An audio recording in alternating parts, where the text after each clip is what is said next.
Saudara yang dimuliakan Allah Subhanahu wa taala. Nah, timbulkan rasa cinta supaya kita butuh dengan Al-Qur'an. Yang kedua, untuk membangun rasa butuh terhadap Al-Qur'an, bayangkan setiap ayat yang ada pada Quran yang kita baca itu diturunkan Tuhan untuk kita. Allahu Akbar. Walaupun tentu Quran kita tahu turun kepada Nabi, tapi seolah-olah kalau kita baca, bayangkan dia turun untuk kita. Tentu tidak dalam konteks bahwa kita Nabi baru yang diturunkan wahyu kepada kita. Tidak. Tapi maksud saya adalah untuk terinstal pesan-pesan moralnya. Bayangkan ayat itu menyindir, mengecam sekaligus memuji kita. Kadang-kadang kita begitu subjektif membaca Quran, berinteraksi dengan Quran. Ada ayat-ayat yang bercerita tentang nikmat surga, kita bilang, ini ayat buat saya. Tapi ada ayat-ayat neraka, ada ayat-ayat azab. Qul ya ayyuhal kafirun, wahai orang-orang kafir. Kita bilang, ini buat tetangga saya. Padahal semua ayat jadikan seolah-olah untuk mengecam sekaligus memuji kita. Kalau di ayat nikmat, semoga untuk kita, bayangkan untuk kita, berobsesilah itu punya kita.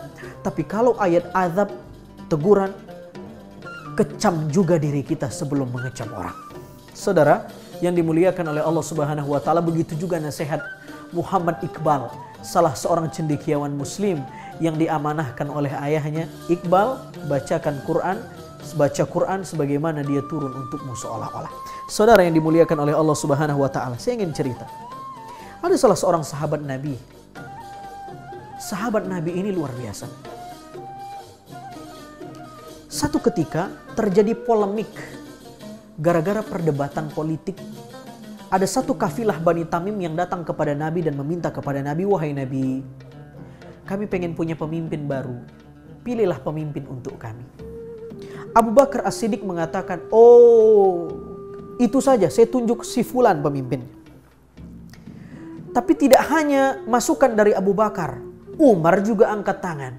Kata Sayyidina Umar, kalau saya menobatkan, merekomendasikan yang cocok jadi pemimpin kalian Bani Tamim ini. Ada dua pilihan yang berbeda antara rekomendasi Abu Bakar dan Umar bin Khattab. Karena perdebatan politik, ini juga kita perlu belajar ini, bahwa perdebatan politik itu kalau keras, jangan langsung baper.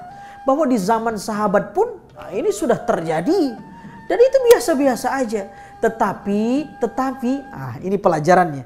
Karena perdebatan itu, di tengah-tengah mereka ada Nabi Shallallahu Alaihi Wasallam, maka turun ayat suratil Hujurat yang mengatakan, wahai orang yang beriman, la tarfa'u aswatakum fawqa sautin nabi.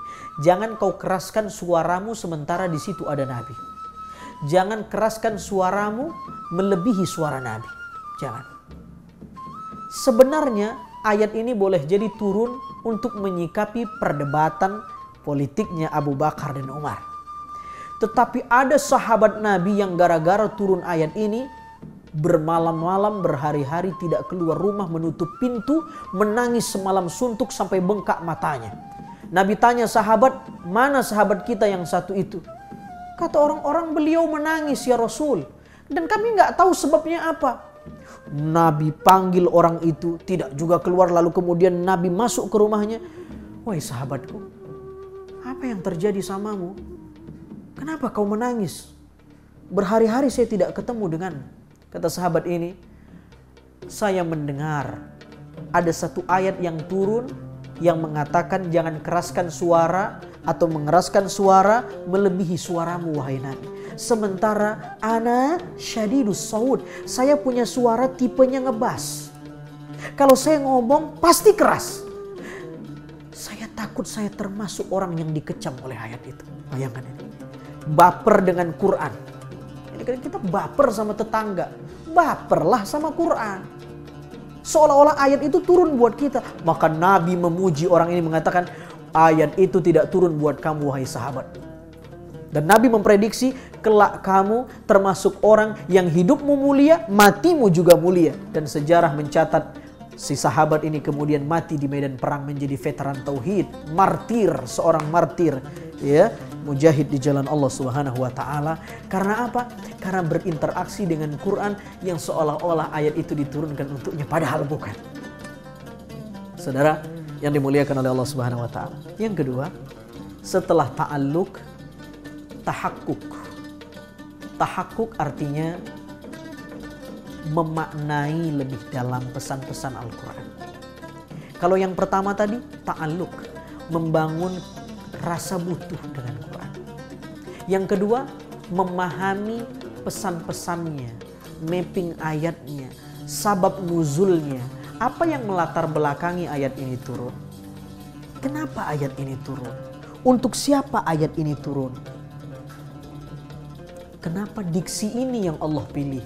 Kenapa kosakata ini yang Allah pilih? Di ayat berapa ini? Surat apa ini? Apa durusul mustafadah, pesan moralnya? Artinya adalah intimlah dengan Quran untuk bisa menggali sebanyak mungkin apa yang bisa kita ambil dari Al-Quran.